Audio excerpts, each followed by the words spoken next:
Hello everyone, welcome back to your own channel. आज हम करने वाले हैं आपकी आंकलन कार्यपत्रक 3, आपका असेसमेंट वर्कशीट 3 विज्ञान का कक्षा 10 के लिए। हमारी डेट 19 अगस्त के लिए। तो चलिए शुरू करते हैं। आज की वर्कशीट में हम अभिकथन और कारण ये वाले क्वेश्चंस करेंगे। पहली बार आ रहे हैं शायद ये आपके क्वेश्चंस, तो कैसे करते हैं, ये कैसे होते हैं, पहले वो समझ लेते हैं एक बार।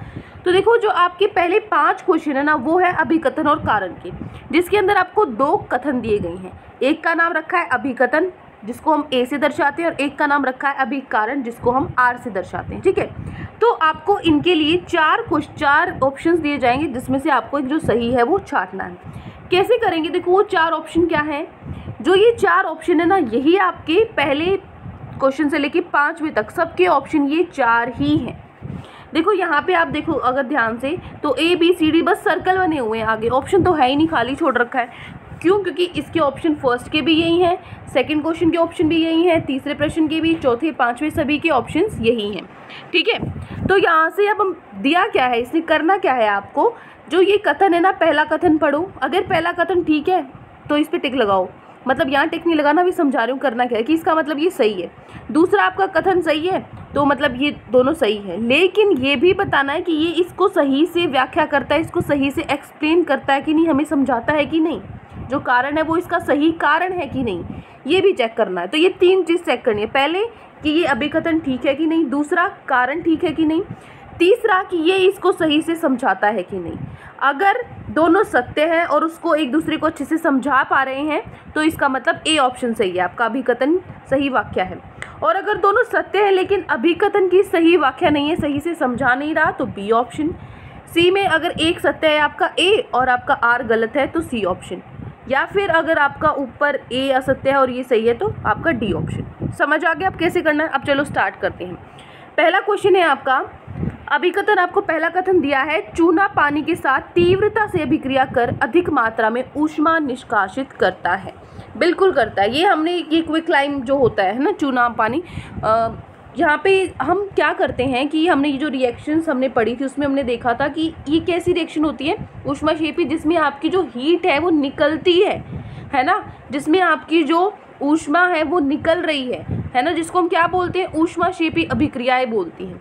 ठीक है, तो यहाँ से चूना जब पानी के साथ अभिक्रिया करेगा तो हीट निकलेगी, ऊष्मा निकलेगी।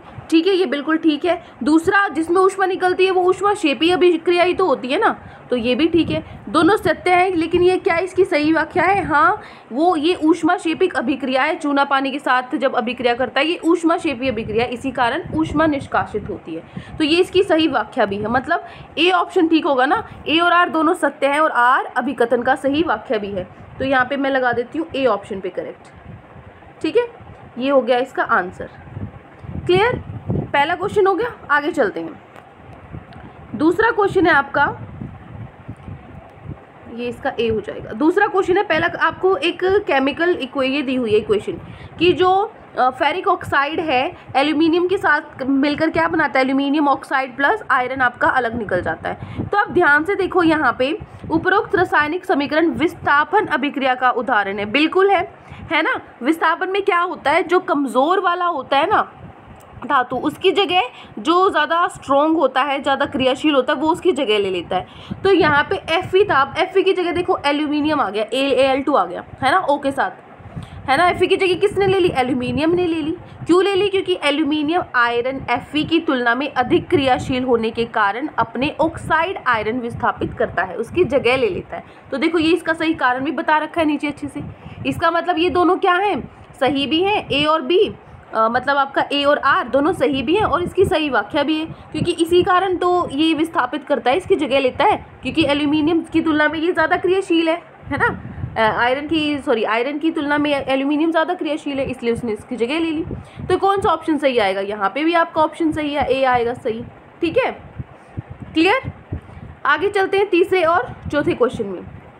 अभिकथन आपको क्या दिया हुआ है, सफ़ेद सिल्वर क्लोराइड सूर्य के प्रकाश में स्लेटी रंग का हो जाता है। ये तो हमने पढ़ा था ना, देखो हमने क्वेश्चन किया था कि जो फोटोग्राफी होती है उसमें कौन सी प्रक्रिया होती है, कैसे होता है, वो यही तो था, जिसके अंदर हमने एक रिएक्शन पढ़ी थी, AgCl क्या बनाता है, Ag+Cl। ये वही तो है, यहाँ पे सनलाइट की प्रेजेंस में आएगा। ठीक है, सूर्य के प्रकाश में। तो सफ़ेद सिल्वर क्लोराइड सूर्य के प्रकाश में स्लेटी रंग का हो जाता है, बिल्कुल ठीक है। आगे क्या लिखा है आपको आर में, कारण में क्या लिखा है कि सूर्य के प्रकाश की उपस्थिति में सिल्वर क्लोराइड का अपघटन सिल्वर धातु और क्लोरीन में हो जाता है, क्लोरीन गैस में होता है। तो ये देखो सही है, यहाँ पे किस में हुआ इसका अपघटन, इसमें सिल्वर धातु और क्लोरीन में ही तो हुआ है। ठीक है, ये शायद ऐसे आएगा यहाँ पे। ठीक है, इसको बैलेंसिंग का नहीं समझा रही, अभी मैं सीधा सीधा समझा रही हूँ। तो इसका मतलब ये बिल्कुल ठीक है ना, कि क्लोरीन गैस ही आपकी वो हुई है।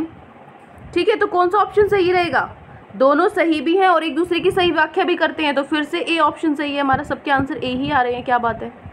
ठीक है, आगे चलते हैं चौथे प्रश्न पे। अभिकथन आपको दिया है रासायनिक समीकरणों को संतुलित द्रव्यमान संरक्षण के नियम पर आधारित है।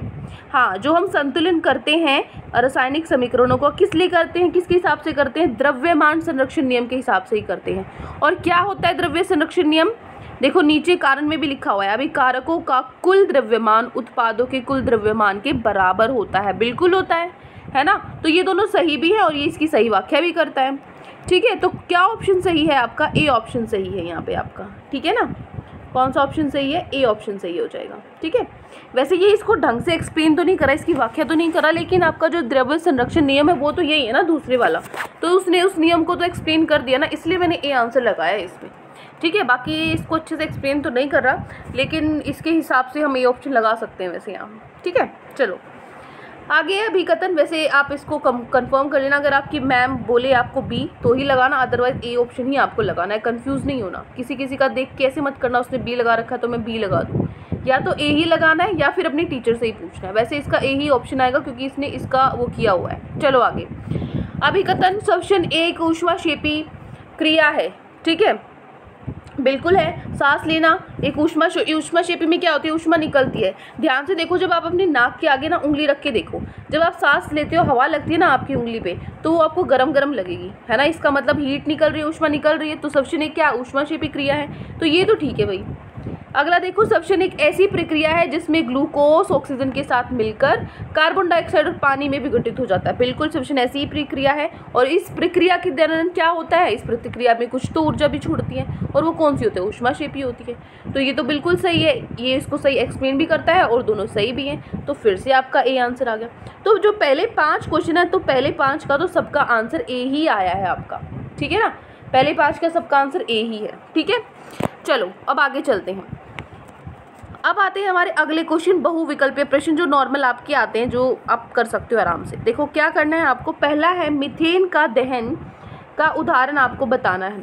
जो मीथेन है CH4 होता है, जब हम उसको जलाते हैं, ऑक्सीजन तो चाहिए ही चाहिए दहन के लिए, तो ठीक है, तो वो कैसी अभिक्रिया होती है, ऊष्माक्षेपी अभिक्रिया, मतलब जिसमें जो आपकी ऊष्मा है वो निकलती है, विकसित होती है। ऊष्माशोषी, ठीक है, देखो ऊष्माशोषी मतलब अंदर, ऊष्माक्षेपी मतलब बाहर, ऊष्मा बाहर और ऊष्माशोषी ऊष्मा अंदर। ठीक है, ऐसे याद करना है। दहन तो ये है ही, तो ये सेम टू सेम तो है नहीं आपका। वियोजन अभिक्रिया तो कौन सी होगी इसमें, देखो यहाँ पे ऊष्मा निकलती है इसमें, है ना, जब आप मीथेन को जलाते हो तो ऊष्मा निकलती है, तो ये कैसी अभिक्रिया होगी, ऊष्माक्षेपिक अभिक्रिया होगी। ए ऑप्शन आपका सही होगा यहाँ पे।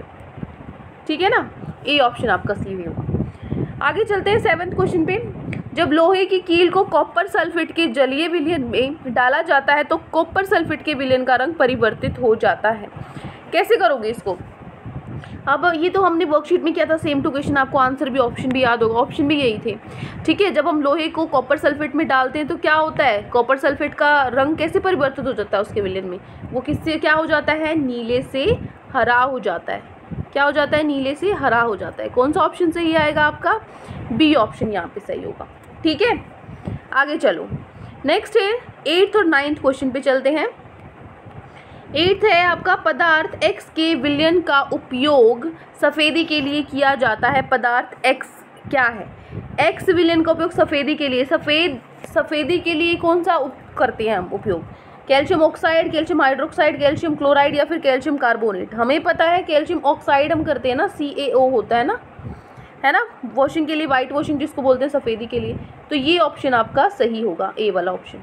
ठीक है, अगले पे चलते हैं। जल से विद्युत प्रवाहित होने पर रासायनिक अभिक्रिया किस प्रकार की है। पहले तो बताओ क्या इस कैसे होता है, जल को अगर हम करेंगे, इलेक्ट्रोलिसिस करेंगे ना, H2O क्या बनता है, एक मिनट यहाँ पे लिख देती हूँ, H2O मिलकर क्या बनाएगा यहाँ पे, H2 + O2 बनाता है ना। ठीक है, यहाँ पे 2 लगा देते हैं और यहाँ 2 लगा देते हैं। अब ये बैलेंस है। ये अभिक्रिया होती है आपकी, है ना। जब आप जल को उसके अंदर जल के अंदर विद्युत प्रवाहित करोगे तो वो हाइड्रोजन और ऑक्सीजन में टूट जाएगा अलग अलग। तो अब आप देखो इसमें ये कौन सी अभिक्रिया, विस्थापन है। विस्थापन में क्या होता है, जो कमज़ोर वाला होता है उसकी जगह ले लेता है ज़्यादा जो अभिक्रियाशील होता है, ठीक है। तो यहाँ पे क्या होता है, यहाँ पे तो किसी ने किसी की जगह ली नहीं है, तो ए ऑप्शन तो होगा नहीं। दूसरा संयोजन, संयोजन में क्या होता है, संयोजन में तो होता है 2 से मिलकर 1 बनता है, A प्लस B मिलकर अगर AB बना दे, ये था ना संयोजन, ठीक है। 2 या 2 से ज़्यादा मिलकर बना रहे हैं आपके उत्पाद को, तो वो संयोजन होता है। तो यहाँ पे तो मिला के ये नहीं बना रहे हैं, ठीक है। फिर आता है वियोजन। वियोजन में क्या होता था, वियोजन में क्या होता था, 1 से आपका क्या करते थे, जैसे AB है, 1 से आपका 2 या 2 से अधिक उत्पाद बनते थे, वो यहाँ पे हो रहा है, देखो हो रहा है ना यहाँ पे। इसका मतलब कौन सा है, ये कौन सा आंसर आ जाएगा आपका, जो वियोजन है, सी ऑप्शन आपका सही आएगा, ठीक है ना। तो क्या हो जाएगा, 8th का आपका ए हो जाएगा और इसका क्या हो जाएगा, इसका आपका सी हो जाएगा, ठीक है। आगे समझ, चलो आगे चलते हैं हमारे 10th क्वेश्चन पे। आखिरी क्वेश्चन है हमारा, पानी में आयतन के अनुसार उपस्थित हाइड्रोजन और ऑक्सीजन का अनुपात क्या होगा। जैसे है H2O, यहाँ पे हाइड्रोजन कितने हैं, 2 और ऑक्सीजन कितना, 1। क्या अनुपात है, 2 और 1 अनुपात है ना, है ना। तो क्या होगा यहाँ पे 2:1, सी ऑप्शन सही हो जाएगा हमारा, ठीक है। तो क्या आंसर लगा दोगे आप, सी ऑप्शन करेक्ट हो गया। तो ये 10 क्वेश्चन आज आपके असेसमेंट वर्कशीट में दिए गए थे। आई होप आपको अच्छे से समझ में आ गए हैं। कोई भी डाउट है किसी भी क्वेश्चन में तो कमेंट सेक्शन में आप मुझसे पूछ सकते हैं। और अगर आपको लेक्चर अच्छा लगे तो चैनल को सब्सक्राइब कर सकते हैं, वीडियो को लाइक कर सकते हैं। आज के लिए इतना ही, मिलते हैं नेक्स्ट वीडियो में। Till then take care, bye bye.